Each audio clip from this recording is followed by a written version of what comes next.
तन सिंह जयंती समारोह में हमारे बीच सिवाना के विधायक अमीर सिंह बहल हैं। तन सिंह जी ने अपना जीवन काल का बहुत सा समय सिवाना में बिताया।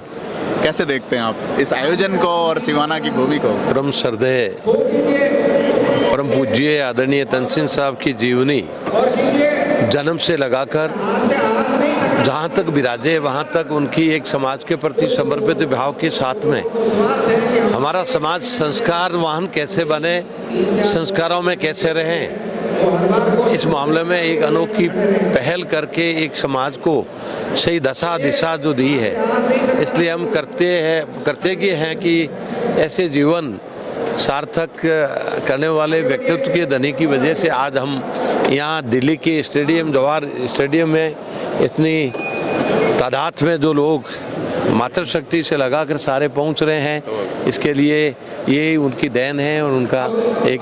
आप उस भूमि से आते हो सिवाना वाली, जहाँ तन सिंह जी ने बहुत सारा जीवन बिताया।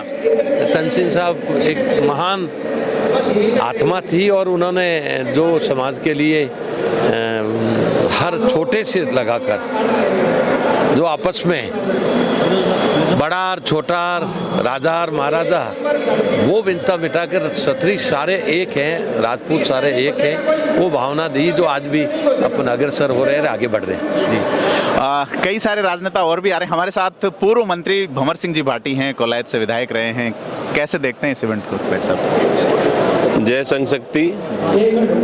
आज हम देश की राजधानी नई दिल्ली में जवाहरलाल नेहरू स्टेडियम में परम श्रद्धेय तन सिंह जी, उनका 100वां जयंती समारोह के रूप में आज पूरा देश भर के क्षेत्रीय समाज के लोग यहाँ आए हुए हैं। सर्व समाज के लोग भी इस कार्यक्रम में शामिल होने के लिए आए हैं। स्वर्गीय तन सिंह जी एक ऐसे व्यक्तित्व थे, महान व्यक्तित्व थे, जिन्होंने जीवन पर्यंत उन्होंने मतलब एक छोटी सी उम्र में समाज में किस तरह से अच्छे संस्कारों को डाला जाए, युवा पीढ़ी को किस प्रकार से वो एक संस्कारवान बने, उसके लिए बचपन से ही युवा क्षत्रिय में इस तरह के जो क्षत्रिय का धर्म रहा है कि हर व्यक्ति की मदद करनी है, क्षत्रिय सभी कौमों को साथ लेकर के चलता है। तो इन संस्कारों को आप बीजारोपण करने के लिए श्री क्षत्रिय संघ की स्थापना की।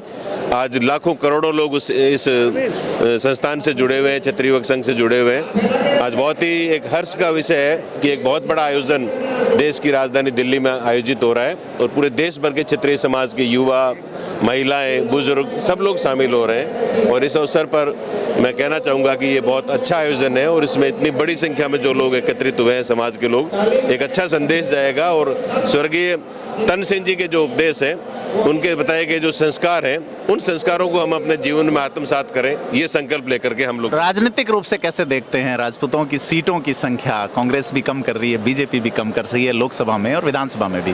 कैसे देखते हैं आप? क्या डिमांड होनी चाहिए एक एज एन पॉलिटिशियन? देखिए,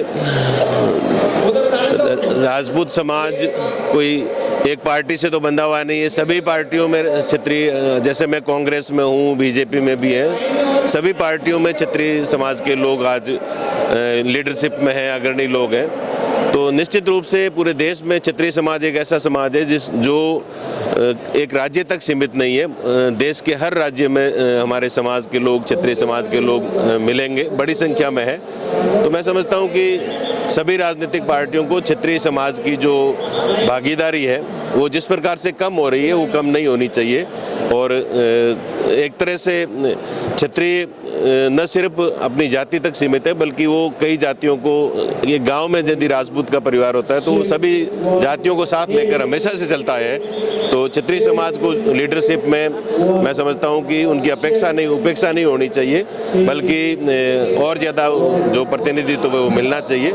चाहे टिकटों की बात करें या दूसरे मामलों में, हर जगह संगठन की बात करें, निश्चित रूप से प्रतिनिधित्व मिलना चाहिए। और हम सबको संगठित होकर के प्रयास करना चाहिए कि हमारे पूर्वजों ने भी हमेशा आज़ादी से पहले भी हमने सर्व समाज को साथ लेकर हम चले, आगे भी हम सर्व समाज को साथ लेकर के चलेंगे। तो निश्चित रूप से राजनीतिक पार्टियां भी और दूसरे लोग भी हमारे साथ जुड़ेंगे।